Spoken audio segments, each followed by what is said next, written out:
નમસ્કાર, મુદ્દાની વાત જોવાની શરૂઆત આપ કરી ચૂક્યા છો. હું છું આપની સાથે વિકાસ મુકવાણ અને હું છું મુફદ્દલ કપાસી. આજે વાત કરીશું જનતાની પીડાનું રણ, ભ્રષ્ટાચારનું ભારણ. આ બંને એકબીજા સાથે સંકળાયેલ છે. જનતા પીડામાં છે, જનતા કણસી રહી છે, સતત દુઃખ દર્દમાં છે. કોના કારણે? ભ્રષ્ટાચારના કારણે. આ ભ્રષ્ટાચારનું ભારણ એટલું વધી રહ્યું છે, એવો બેફામ ભ્રષ્ટાચાર થઈ રહ્યો છે કે નરી આંખે તેને જોઈ શકાય છે અને કોઈ નકારી શકતું નથી. અને એટલા માટે જ પછી મુખ્યમંત્રીએ બેઠક લેવી પડે છે. મુખ્યમંત્રીએ આજે તમામ જે ઉચ્ચ અધિકારીઓ છે, મ્યુનિસિપલ કમિશનર છે, એમને લાઈનમાં બેસાડ્યા અને પછી રોકડું ઉપર ખાવી દીધું છે કે જો યોગ્ય કામગીરી નહીં કરી તો પછી કડક પગલા લેતા પણ વિચારવામાં નહીં આવે. જવાબદારી નક્કી કરવી પડશે. એ આજે ગાંધીનગરથી સંભળાવી દેવામાં આવ્યું છે. ચોમાસાની સિઝન બરોબરની જામી છે.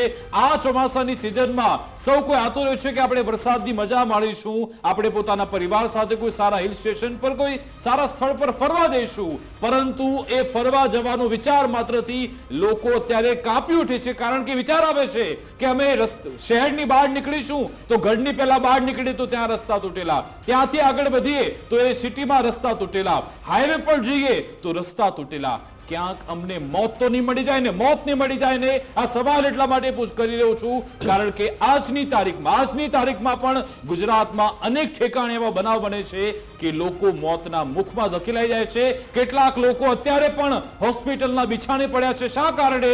કારણ કે સદંતર ભ્રષ્ટાચાર આચરવામાં આવી રહ્યો છે. ભાજપના સાંસદ મનસુખ વસાવાએ કહ્યું હતું કે ગાંધીનગરથી ત્યાં ગ્રામ્ય સ્તર સુધી તમામ જગ્યાએ હપ્તા લેવામાં આવે છે, ભ્રષ્ટાચાર ચાલે છે. અને અહીંયા પણ રોડ રસ્તા બનાવવામાં, હાઈવે બનાવવામાં, પુલ બનાવવામાં ભ્રષ્ટાચાર આચરવાને કારણે જનતા ત્રાહિમામ છે, પ્રતાડિત છે.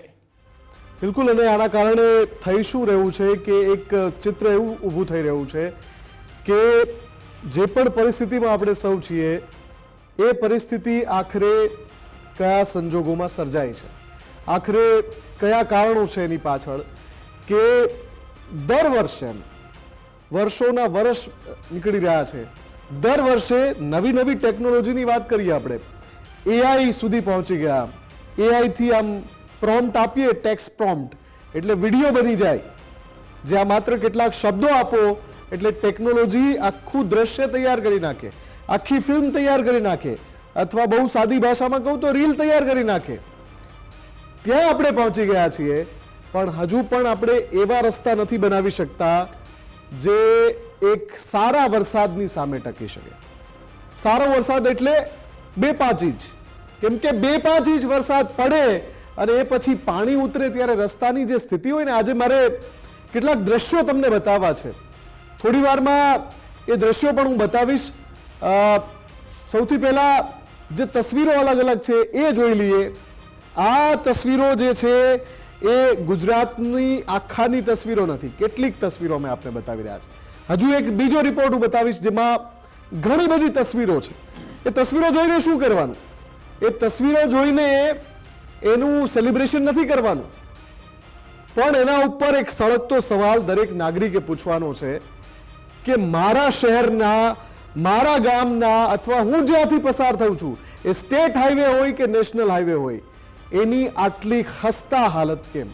આ જ તસવીરોમાં તમે એક તસવીરમાં એ પણ જોઈ રહ્યા છો કે મીટિંગ મળી રહી છે, સરકાર એક્શનમાં છે, સરકાર 100% એક્શનમાં છે. મુખ્યમંત્રી ભૂપેન્દ્રભાઈ પટેલ બેઠક લે છે અને એમણે જે બેઠક લીધી એમાં કહ્યું સ્પષ્ટ કે તમે એક પણ દિવસ, આ એમના વાક્યો, એમના જ શબ્દો છે, મારા શબ્દો નથી, એમણે આખી જે ટીમ ત્યાં હાજર હતી જવાબદારોની, જેમની જવાબદેહી ફિક્સ થાય છે, જેમનું ઉત્તરદાયિત્વ છે, એમને સ્પષ્ટ કહ્યું કે એક પણ દિવસ તમે વ્યર્થ ના જવા દેતા. જે પણ ખરાબ રસ્તા છે એનું રીસર્ફેસિંગનું કામ, અથવા જ્યાં તૂટી ગયા છે રસ્તા ત્યાં નવા બનાવવાનું કામ કરવામાં એક દિવસ નહીં બગાડતા, એક દિવસ. આ શબ્દો ગુજરાતના મુખ્યમંત્રી ભૂપેન્દ્રભાઈ પટેલના છે. આજની જ બેઠકની વાત કરી રહ્યો છું. પણ આ નિંબર, જેને હું નિર્ભીક તંત્ર કહું છું, કેમ કે કોઈનો ભય નથી એમને, જનતાનો તો કોઈ ભય જ નથી. જનતા બગાડી શું લેવાની? આવું ઠાંસીને બેઠા છે મગજમાં આ લોકો, આ હરામખોરો, આ ભ્રષ્ટાચારીઓ. અને આ ભ્રષ્ટાચારીઓ છે જ, કેમ કે તો જ આ રીતની રસ્તાની હાલત થાય. આ કોઈ આફ્રિકાના કોઈ પછાત દેશના રસ્તા નથી.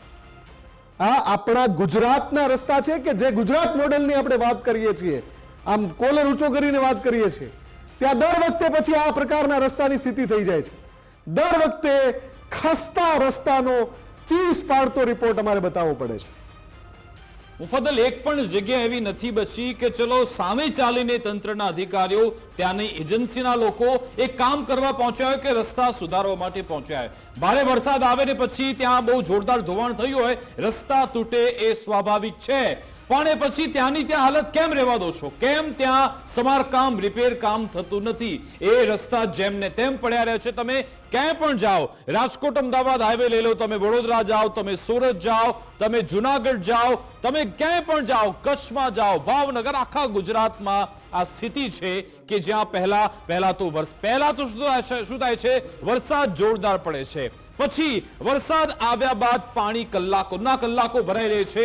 વરસાદ આવે ત્યારે પાણી ભરાય એ સ્વાભાવિક છે, પરંતુ 24 કલાક ત્યાં પાણી ભરાયેલા રહે એ તમારા માટે શરમજનક છે. અમદાવાદનો પૂર્વ વિસ્તાર, જ્યાં ઘણા બધા એવી જગ્યા છે, ઘણા એવા સ્પોટ છે, વરસાદ રોકાયો છતાં પણ ત્યાં પાણી ભરાયેલા છે. એ દ્રશ્યો પણ તમને બતાવીશું. પછી 24 થી 48 કલાક બાદ જ્યારે પાણી ત્યારે ભરાયેલા રહે, એ રસ્તો સાવ ખખડધજ થઈ જાય, તૂટી જાય, પછી એને એમને એમ રહેવા દેવાનો. આખી સિઝન, આખી ચોમાસાની સિઝન અમદાવાદ વાસીઓ હોય, રાજકોટ વાસીઓ, વડોદરા વાસીઓ કે પછી ગ્રામ્ય વિસ્તારના રસ્તાઓ એ તૂટેલી હાલતમાં રહે છે. અને પછી કેટલાક વિસ્તાર ત્યાં રિપેરિંગ કામ થઈ જાય. કેમ કે ત્યાં વીવીઆઈપી નેતા આવવાનો હોય, કોઈ મોટા સેલિબ્રિટી આવવાનો હોય તો રાતોરાત ત્યાં સમારકામ થઈ જાય. તમે જુઓ, જ્યાંથી પણ મોટા અધિકારી, મોટા નેતા, મોટા સેલિબ્રિટી પસાર થવાનો આજની તારીખમાં પણ તમે જુઓ, રાતોરાત રસ્તો ન બની જાય તો મને કહેજો. મોટા જે નેતાઓ છે એમના ઘરમાં જો પ્રસંગ હોય તો તાત્કાલિક તે વિસ્તારમાં સમારકામ શરૂ થઈ જાય, રોડ રસ્તા બની જાય. પરંતુ જો સામાન્ય વર્ગ ત્યાંથી પસાર થઈ રહ્યો છે, મધ્યમ વર્ગ અને ગરીબ વર્ગ છે, તો ત્યાં ક્યારે પણ કોઈ સમારકામ નહીં. અમારો સવાલ જ એ છે કે ચલો આટલું ધોવાણ થાય, રસ્તા તૂટે, બરાબર છે, તો રિપેરિંગ કામ તો કરો. તમે રિપેરિંગ પણ કરતા નથી. એમાં લોકોના મણકા તૂટી જાય છે, લોકો અકસ્માતે મોતને ભેટે છે, લોકો આજની તારીખમાં પણ ઘણા બધા હોસ્પિટલના બિછાણે પડ્યા છે તમારા પાપે. અને હવે જ્યારે મુખ્યમંત્રીએ ગાંધીનગરથી આદેશ આપ્યા છે, આજે તમામ મ્યુનિસિપલ કમિશનરને આજે બેઠકમાં જોડ્યા હતા, જે તે નગરપાલિકાના જે વડાઓ છે એમને પણ જોડ્યા હતા. એમને આદેશ એ આપ્યો છે કે તમે આ કોન્ટ્રાક્ટરોની જવાબદારી નક્કી કરો, એજન્સીની જવાબદારી નક્કી કરો કે એનો જે પીરિયડ છે કે આટલા સમયમાં કામ પૂર્ણ થવું જોઈએ, શું એ કામ પૂર્ણ કરે છે કે કેમ? જો નથી કરતો તો પછી એની સાથેથી તમે એ દંડ પણ લઈ શકો છો. જવાબદારી નક્કી કરો, પરંતુ શું એ જવાબદારી નક્કી કરાશે ખરા? એક મોટો સવાલ છે. શું આ બધા દ્રશ્યો અલગ બદલાશે ખરા? એક મોટો સવાલ છે. અમે એ સવાલ ઉઠાવતા રહીશું જ્યાં સુધી આ સ્થિતિ નહીં બદલાય. એ ગમે તે વિસ્તાર હોય, કોઈ પણ જગ્યા હોય, કોઈ પણ એજન્સી હોય, એની સામે સવાલ ઉઠાવતા રહીશું, કારણ કે આ જનતાનો સળગતો પ્રશ્ન છે, જનતાનો સળગતો મુદ્દો છે. આજે પ્રજા થોડોક વરસાદ આવે અને આ પરેશાનીમાં આવી જાય છે. થોડો વરસાદ આવે, પહેલા તો પાણીમાંથી પસાર થવાનું, ત્યાં પછી એમના વાહનો બગડી જાય, પાણી નીકળી જાય તો પછી રોડ રસ્તા ખરાબ થાય, અને બહાર નીકળો તો ક્યાંક તમે ખાડામાં પડી જાઓ, ક્યાંક તમારી ગાડી ત્યાં ભૂવામાં ફસાઈ જાય, ક્યારેક તમે એમાં પડો. અમદાવાદમાં આપણે જોયું હતું કે જ્યાં એક યુવક પસાર થઈ રહ્યો છે ને તમારા પાપે એ યુવક ખાડામાં પડે છે, ભૂવામાં પડે છે અને પછી તેનું મોત થઈ જાય છે. ગાંધીનગરમાં જોયું તો તમે આર્ટિફિશિયલ તળાવ તૈયાર કરી રહ્યા હતા, ત્યાં કોઈ બેરિકેડિંગ કર્યું નહીં, તમે ત્યાં કોઈ સિક્યુરિટી ગાર્ડ ન રાખ્યા, એ માસૂમ બાળકનું મોત થયું. એ કુલદીપ ભરવાડ કે જે આજે આપણી વચ્ચે રહ્યો નથી, કોના પાપે? તમારા પાપે. ને ત્યાં પણ તમે ગાંધીનગરમાં 48 કલાક સુધી બેરિકેડિંગ કરતા નથી, સિક્યુરિટી ગાર્ડ મૂકતા નથી. આ રીતનું આ તંત્ર ચાલી રહ્યું છે, એને બદલવું મુફદ્દલ ખૂબ જ જરૂરી છે. વિકાસ, એક તસવીર આપણે બતાવી છે, એ તસવીરની ઉપર બહુ જ બધા કલંક લાગેલા છે. એ દ્રશ્યો જે આપણે બતાવવા છે એમાં બહુ જ બધા કલંક લાગેલા છે. આ જે તસવીર હું આપને બતાવી રહ્યો છું અત્યારે સ્ક્રીન પર જે છે, આમાં જે બ્લેક ડોટ્સ દેખાય છે એના ઉપર ડિજિટ્સ છે, વિકાસ નંબર છે. આ ગુજરાતની સિદ્ધિઓના આંકડા નથી. આ ગુજરાતના રસ્તા પર, ગુજરાતમાંથી પસાર થતા રસ્તા પર ખાડાના જે કલંક લાગ્યા છે ને એના નંબર છે. અમુક ફૂટ રસ્તામાં કેટલા ખાડા, ચંદ્રની સપાટીના આ દ્રશ્યો નથી, મંગળની સપાટીના આ દ્રશ્યો નથી. વલસાડ પાસેથી નેશનલ હાઈવે, જી હા, તમે બરાબર સાંભળ્યું છે, કોઈ ગ્રામ્ય વિસ્તારની અંદર કોઈ પંચાયતની હસ્તગત આવતો કોઈ રસ્તો નથી. નેશનલ હાઈવે ઓથોરિટી, ખૂબ મોટું નામ છે, જેની પાસે દેશના નેશનલ હાઈવેની એનું સંચાલન કરવાની એમાં જે કામગીરી અપાઈ છે, એ જે કોન્ટ્રાક્ટર એ નેશનલ હાઈવે બનાવે છે, એ કોન્ટ્રાક્ટરની જવાબદારી નક્કી કરવાની જવાબદારી છે, ઓથોરિટી છે, એટલે જ નામ એનું નેશનલ હાઈવે ઓથોરિટી છે. વલસાડથી નાસિક જતા આ નેશનલ હાઈવે છે, જ્યાં પસાર થવામાં આ વાહનોની હાલત, તમે આ દ્રશ્યોને ધ્યાનથી જુઓ, જે વાહન છે એ સીધું સ્ટેડીલી જઈ જ નથી શકતું. કોઈ પણ વાહન એ ડગમગી રહ્યું છે. અને એટલે જ આ નેશનલ હાઈવે ઉપરથી 1 કલાકનો અંતર કાપવા માટે 3 થી 4 કલાકનો સમય લાગે છે. 1 કલાકનું અંતર કાપો 3 થી 4 કલાક લાગે છે. આ જોઈ લો તમે, આ બલિહારી છે આ લોકોની, જે ખાયકીના ખેલના બાદશાહો છે, જે ભ્રષ્ટાચાર, તમારા અને મારા ખિસ્સાના જે નાણાં છે, જે ટેક્સ રૂપે સરકાર સુધી પહોંચે છે, સરકાર ફાળવણી કરે છે, પણ પછી આ બધા વચેટિયા મળીને જે મલાઈ ખાઈ જાય છે, અને પછી જે હાલત થાય છે, આ એકદમ એક્સ્ટ્રીમ જે એરિયલ વ્યૂ છે આ રોડનો, ડોટ્સ દેખાય છે. ભ્રષ્ટાચારની પરાકાષ્ઠા છે આ. ફક્ત એક એનું ઉદાહરણ છે. આવી રીતે અનેક જગ્યાએ ગુજરાતમાં સ્થિતિ છે. આ વલસાડનો આ ડ્રોન વિડીયો સામે આવ્યો. તમે વિચારો, અહીંયા સ્ટ્રીટ લાઇટ પણ નહીં હોય, મને લાગી રહ્યું છે. રાત્રિના સમયે કોઈ જો અહીંયાથી નીકળે તો શું થાય? એને તો ખબર, જે કોઈ જે પરિચિત વ્યક્તિ હશે એને કદાચ ખબર હશે કે તમે આ રીતે ખાડા બધા સજાવીને મૂકેલા છે. જેને ખબર નથી, જે વ્યક્તિ અજાણ છે, જે આવે છે, એ સીધો જ મોતના મુખમાં જશે. એનું તમે સર્ટિફિકેટ આપી દેશો કે ભાઈ અહીંયા આવશો તો તમારું મોત નક્કી છે. શા કારણે આવી પરિસ્થિતિ તમે ઊભી કરી છે ને તમને શરમ પણ નથી આવતી? આ બધા વિડીયો સોશિયલ મીડિયામાં વાયરલ થાય છે. મરામત કરાવવાનું બાજુમાં જ રહી ગયું. અહીંયા હજુ પણ ના કોઈ બેરિકેડિંગ મૂકવામાં આવ્યા છે, ના લોકોને કહેવામાં આવે છે કે ભાઈ અહીંયા તમે શાંતિથી તમારી સ્પીડ ધીમી કરો. તંત્રે અહીંયા બોર્ડ લગાવવા, સ્ટ્રીટ લાઇટ મૂકવી ખૂબ જ જરૂરી છે, કારણ કે મોડી રાત્રે જો અહીંયાથી કોઈ પસાર થાય તો મોટી દુર્ઘટનાની અહીંયા પૂરેપૂરી શક્યતા છે. આ વલસાડનો અહીંયાથી નાસિક જતો આ હાઈવે તમે જુઓ કે જ્યાં જેવા આગળ વધો એક બીજો ખાડો, આગળ જાઓ બીજો ત્રીજો ખાડો, ચોથો, પાંચમો, છઠ્ઠો, કેટલા બધા ખાડા અહીંયા પડેલા છે. ભારે ભરખમ વાહન પસાર થાય છે અને ભારે વરસાદ આવે, ધોવાણ થાય, સ્વાભાવિક છે, અમે પણ માનીએ છીએ.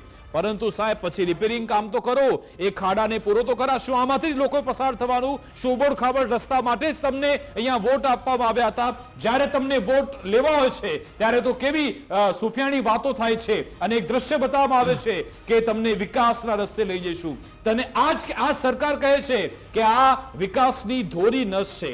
આ ધોરી નસ અત્યારે તૂટી ગઈ છે, રિપેર કરો એને, કારણ કે અહીંયા વિકાસ રૂંધાઈ રહ્યો છે આ સ્થિતિના કારણે.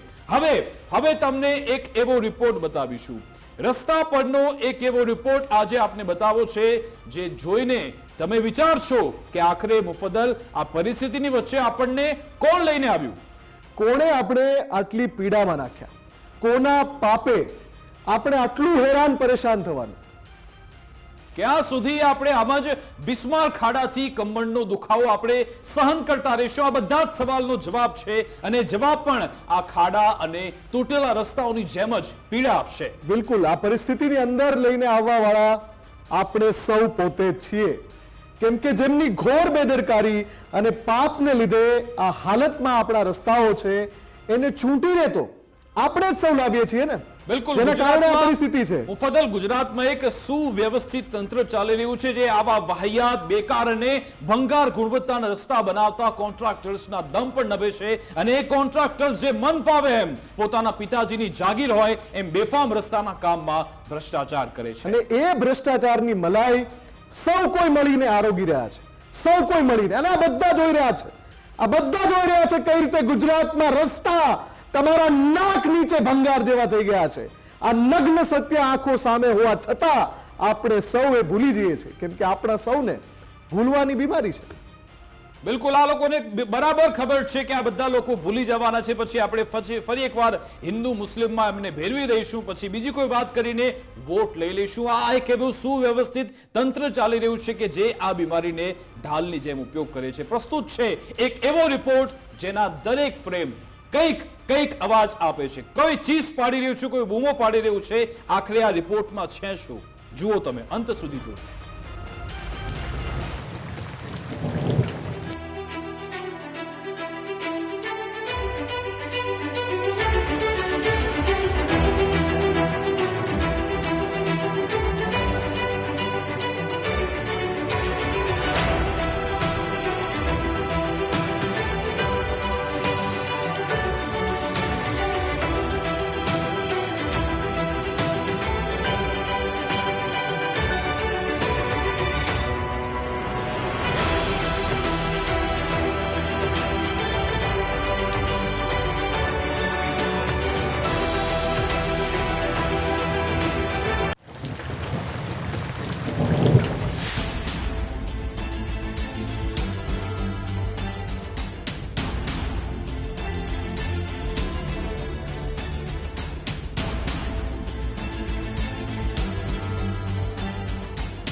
તો તમને લાગશે કે આ શું હતું?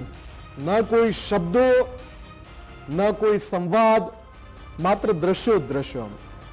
પણ પત્રકારત્વનો એક બહુ જાણીતો નિયમ છે કે જ્યારે દ્રશ્યો ખુદ બખુદ બોલતા હોય ત્યારે શબ્દો કે સંવાદોને અવકાશ રહેતો નથી. અને એટલે જ સ્વયં દ્રશ્યો જ્યાં ચીસો પાડી પાડીને કહેતા હોય કે જોઈ લો હાલત ગુજરાતના મહાનગરથી લઈ સ્ટેટ હાઈવે હોય કે પછી ગામડાઓની સડકો, જ્યાં હોય ત્યાં ભ્રષ્ટાચાર વેરાયેલો પડ્યો છે. અહીંયા સ્થિતિ એવી છે, મરણોન્મુખ સ્થિતિ છે. સાહેબ જાગી જાઓ એ પહેલા કે આ પ્રજાનું જમીર જાગી જાય. આ તમે દ્રશ્યો જોયા, એ ફક્ત એક બે શહેર કે એક બે તાલુકાની સ્થિતિ નથી. ગુજરાત આખાની આ સ્થિતિ અત્યારે સર્જાયેલી છે.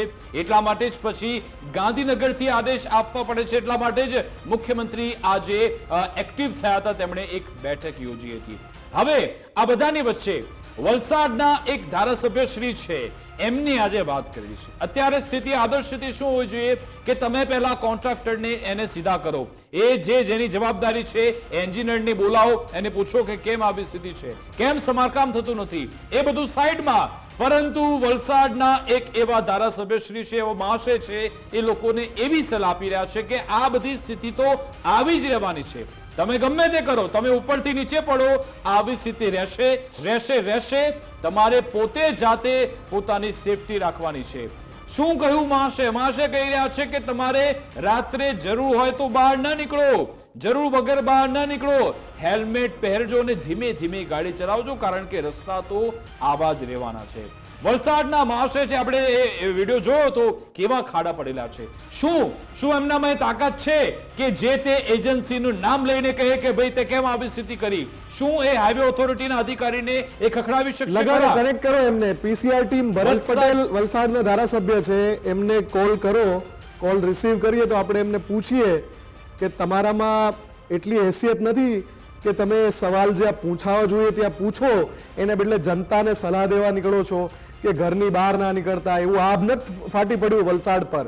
વલસાડ પર 50 ઇંચ વરસાદ નથી પડ્યો. અને વલસાડ દક્ષિણ ગુજરાતમાં આવેલું એક એવું શહેર છે કે જ્યાં ઘણા વર્ષોથી આ રીતે ભારે વરસાદ પડે છે.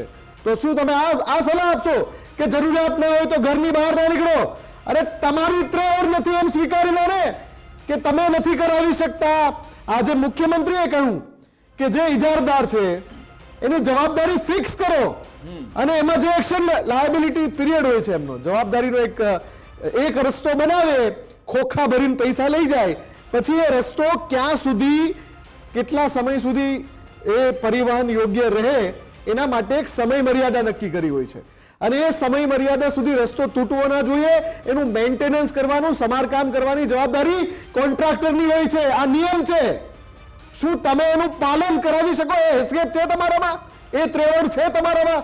જનપ્રતિનિધિ બનીને જનતાને સલાહ આપવા નીકળ્યા છો તમે? જો એમની સલાહ અનુસરવામાં આવે તો ગુજરાતભરમાં આવી સ્થિતિ છે. મુફતલાલ, તમે લોકો ઘરની બહાર નીકળવાનું બંધ કરી દે. આણંદ, તાપી, આ દ્રશ્ય જો તાપીના તમે જો ચારે બાજુ કટકા પડેલા છે, ભ્રષ્ટાચારના કટકા જોવા મળી રહ્યા છે. શું અહીંયા પણ લોકોએ ઘરમાં પુરાઈ રહેવાનું? શું આપણે અત્યારે 18-19મી સદીમાં જીવી રહ્યા છે કે બહાર નીકળતા પહેલા પણ આપણે વિચારવું પડશે?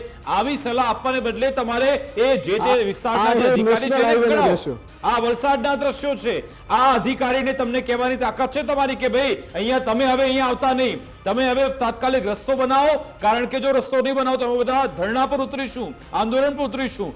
એક પણ ધારાસભ્ય બતાવો મુફતલાલ આખા ગુજરાતમાં સત્તા પક્ષનો કે વિપક્ષનો હોય કે જે બહાર આવ્યો ધરણા પર, રસ્તા પર બેઠા હોય. સ્થાનિક લોકો આજે દિવસ પર રસ્તા પર બેઠા, અલગ અલગ એ વિઝ્યુઅલ પણ બતાવીશું કે જે લોકો સામે ચાલીને રસ્તા પર ચક્કાજામ કરવું પડે છે, કારણ કે જે કહેવાતા જનપ્રતિનિધિ છે એ અત્યારે આરામ ફરમાવી રહ્યા છે.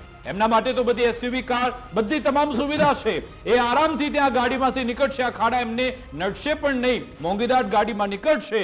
પરંતુ આ ધારાસભ્યો, આવા સાહેબો સલાહ એવી આપે છે કે તમારે ઘરમાંથી બહાર નહીં. આપણી સાથે વલસાડના માનનીય ધારાસભ્ય ભરતભાઈ પટેલ જોડાઈ ગયા છે. ભરતભાઈ, સ્વાગત છે ગુજરાત ફર્સ્ટમાં આપનું. મુદ્દાની વાતમાં આપના આપનું એક નિવેદન છે જે અમારી સુધી આવ્યું છે. આપે કહ્યું કે હમણાં વલસાડ વિસ્તારમાં વરસાદ ખૂબ છે, તો બને ત્યાં સુધી આ જે બિસ્માર રસ્તાઓ છે એને લઈને આપે કહ્યું છે કે વાહન સાચવીને ચલાવો, કામ ન હોય તો ઘરની બહાર ન નીકળો. આ વાત સાચી છે સાહેબ?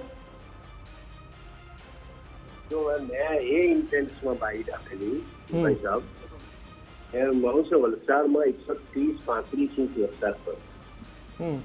સ્વાભાવિક છે સિમેન્ટના કોન્ક્રીટના રસ્તા ખરાબ બની શકે. સરકાર રિપેર કરતા છે, પૂરજોશમાં કામ ચાલતું. પણ મારો ઇન્ટેન્સ લોકોને જીવ બચે હેલ્મેટ પહેરો એ મારો ઇન્ટેન્સ હતો. હેલ્મેટ પહેરો કરી નાખ્યો છે. હેલ્મેટ પહેરો, પોતાના જીવ જોખમમાં ન મૂકીને ધીરે ગાઓ. પણ સાહેબ આમાં ઇન્ટેન્સ આ બધા નિયમો શું પહેલી વાર તમે કહો છો? બધાને ખબર જ છે કે હેલ્મેટ પહેરીને નીકળવાનું છે અને તમે આવી પરિસ્થિતિ ઉત્પન્ન કરી છે તો લોકોએ સાવચેત રહેવું જ પડશે. સાહેબ તમારે સવાલ જે તે એજન્સીને પૂછવાનો હોય, જે તે અધિકારીને કહેવાનું કે ભાઈ આ રસ્તાનું રિપેરિંગ કામ કરો. પ્રજા ક્યાં સુધી આવી તૂટતી રહેશે, ક્યાં સુધી તોડાતી રહેશે? એને તમે કીધું કશું? વલસાડમાં ફૂલ સ્વિંગમાં રિપેરિંગ કામ ચાલે. ઓકે, તો જો આવ્યું. એટલે ભરતજી, તમે જે રીતની સલાહ આપો છો એ રીતના લેજિસ્લેટિવ એસેમ્બલીના દરેક મેમ્બર જો જનતાને સલાહ આપશે ને તો ગુજરાતના ઘણા શહેરો એવા છે કે જ્યાં લોકો બહાર જ નહીં નીકળી શકે. તમે જે ઇજારેદાર છે એને કેમ નથી ખખડાવતા? તમે જનતાને કેમ અપીલ કરો છો? તમે જે ઇજારેદાર છે જેના કારણે રસ્તાની હાલત જો તમે અમે સ્ક્રીન ઉપર દ્રશ્યો બતાવી રહ્યા છીએ એને કેમ ખખડાવતા નથી જાહેરમાં?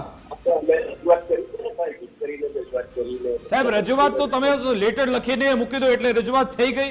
રસ્તા પર ઉતરો. આજે બધી કેટલી બધી જનતા રસ્તા પર ઉતરીને આંદોલન લોકોને કરવું પડે, લોકો હાઈવે ચક્કાજામ કરે. તમે ઉતરો રસ્તા પર અને કહો કે જ્યાં સુધી રસ્તો નહીં બને અમે હટીશું નહીં, બનાવડાવો રસ્તા. અને સાહેબ તમે અપીલ કરી રહ્યા છો લોકોને કે રાત્રે બહાર જ ન નીકળતા. એટલે આપણે તો કહેતા હોય છે કે આ વિકાસની ધોરી નસ છે. આ ધોરી નસ અત્યારે તૂટી ગઈ, કોણ રિપેર કરાવશે? જો હવે આ ધારાસભ્ય ભરતભાઈ પટેલ ફોન કાપીને નાસી ગયા છે. જવાબ નથી એમની પાસે જવાબ નથી. માત્ર 2 પત્રકારોના સવાલના જવાબ નથી. જ્યાંથી એ ચૂંટાયા કેટલા મત મળ્યા હશે વિકાસ એમને? હવે આ બધી જનતા જો તમને આ રીતે સવાલ પૂછવા માંડે, અને અમારી ભાષા એ જ છે જે જનતાની ભાષા છે, અમે તમને એ જ પૂછીએ છીએ કે તમારામાં શું ત્રેવડ છે કે આ કોન્ટ્રાક્ટરનો કોલર ઝાલીને પૂછો એને કે કેમ ભાઈ મારા વિસ્તારના રસ્તા આવા છે? તમે ઓથોરિટીને પૂછી શકો છો? નેશનલ હાઈવે ઓથોરિટીનો રસ્તો તમારા વિસ્તારમાંથી પસાર થતો હોય તો એના અધિકારીને ખખડાવવાની હિંમત છે તમારામાં? હોય તો તમે કર્યું હોત, એના બદલે તમે જનતાને અપીલ કરો છો. અને જ્યારે તમને એક સામાન્ય સવાલ પૂછીએ કે તમે આના માટે શું કર્યું? રજૂઆત કરી. અરે સાહેબ, રજૂઆત કરવાથી ઉકેલ આવતો હોત તો અમારે આ ચીસો ના પાડવી પડે સ્ટુડિયોમાં. અને ભાગી કેમ જાઓ છો? જવાબ કેમ નથી આપી શકતા? આના માટે જનતાએ ચૂંટ્યા છે કે તમે પૂંછડી દબાવીને ભાગી જાઓ? જ્યારે રસ્તાના એક સિમ્પલ કામનો સવાલ પૂછીએ છીએ, રસ્તાના સિમ્પલ કામનો સવાલ પૂછીએ છીએ તમને. આ ધારાસભ્ય સાહેબને 2017માં 1,01,000 વોટ મળ્યા હતા. 2022માં જનતા તમારી સામે આવીને 2022માં 1,26,000 વોટ મળ્યા. આમના પર ભરોસો મૂક્યો અને એમને કહી રહ્યા છે કે બહાર નહીં નીકળતા. જેને મત આપ્યો તમને એ સવાલાત ઘેરીને તમને સવાલ પૂછશે તો ક્યાં ભાગશો તમે? ક્યાં ભાગશો? 2 પત્રકારના સવાલના જવાબ નથી આપતા, તમે નથી આપી શકતા.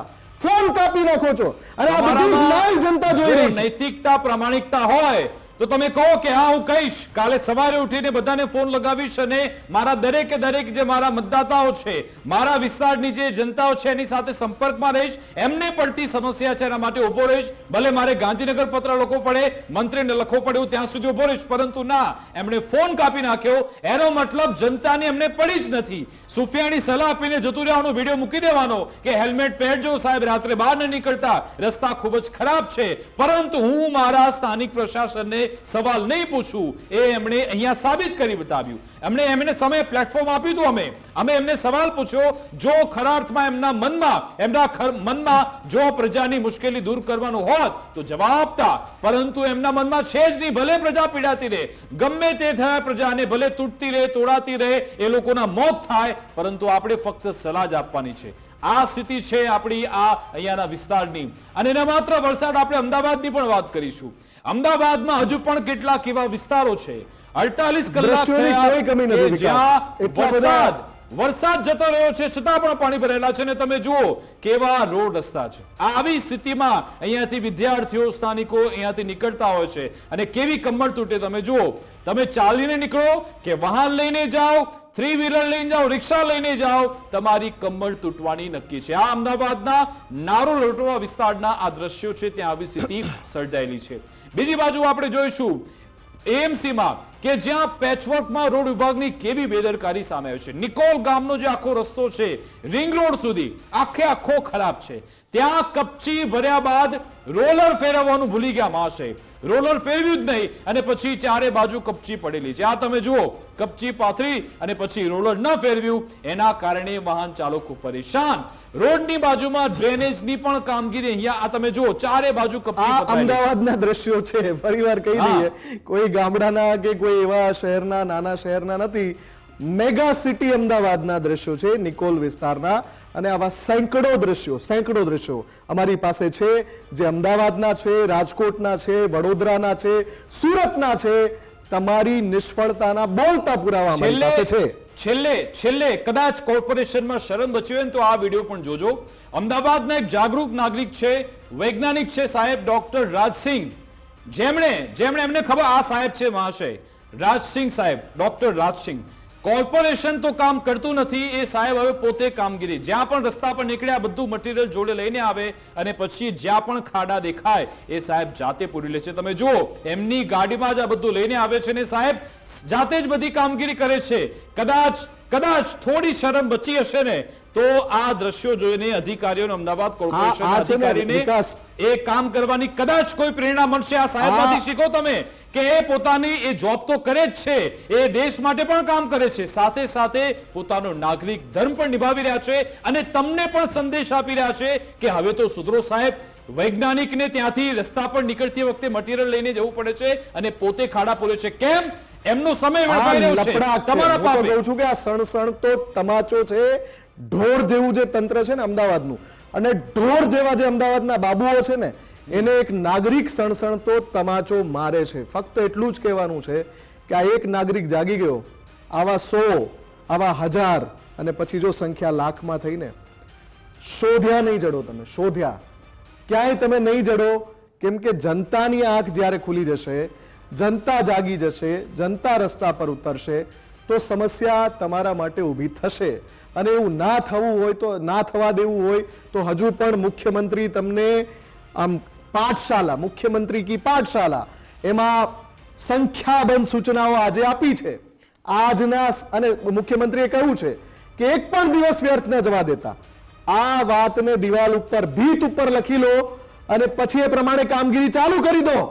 જો આ પરિસ્થિતિ ના આવવા દેવી હોય તમારે, જો આવી રીતે નાગરિક તમને સણસણ તો તમાચો ના મારી જાય એવી પરિસ્થિતિ ના બનાવી હોય તો તમે અત્યારે જ જાગી જાઓ, આ જ ક્ષણે જાગી જાઓ. બિલકુલ. અને હવે જોવાનું રહેશે કે જ્યારે ગાંધીનગરથી આદેશ આપવામાં આવે છે, કેમ્પ 2 માં આવી જઈએ કે ગાંધીનગરથી જ્યારે આદેશ આપવામાં આવ્યા છે ત્યારે શું તેનું અમલીકરણ ગુજરાતભરમાં થાય છે કે કેમ? શું એ અધિકારીઓ, એ કોન્ટ્રાક્ટરો એમની જવાબદારી નક્કી થશે? અને જો જવાબદારીમાં એ ઉણા ઉતર્યા તો શું એમને કોઈ સામે કોઈ કાર્યવાહી થશે? જો નહીં થાય તો જનતા ફક્ત જાગૃત થવાની રાહ જોઈ રહી છે. જનતામાં એકવાર એ સ્પાર્ક આવી ગયો પછી જો તમારી કેવી હાલત થાય છે. અમારા બેના સવાલથી ધારાસભ્ય શ્રી કેવી રીતે ફોન કાપી લે છે ને જ્યારે લાખો હજારો લોકો રસ્તા પર ઉતરશે પોતાની સમસ્યાને લઈ ત્યારે કેવી સ્થિતિ થાય છે એ તમે ફક્ત કલ્પના કરી લો. અને જો એ સ્થિતિમાં નથી આવવું તો અત્યારે જ કામ શરૂ કરી દો. અમારી વિશેષ રજૂઆત અંતર્ગત બસ આટલું જ. આપ જોતા રહો ગુજરાત ફર્સ્ટ ન્યૂઝ. નમસ્કાર.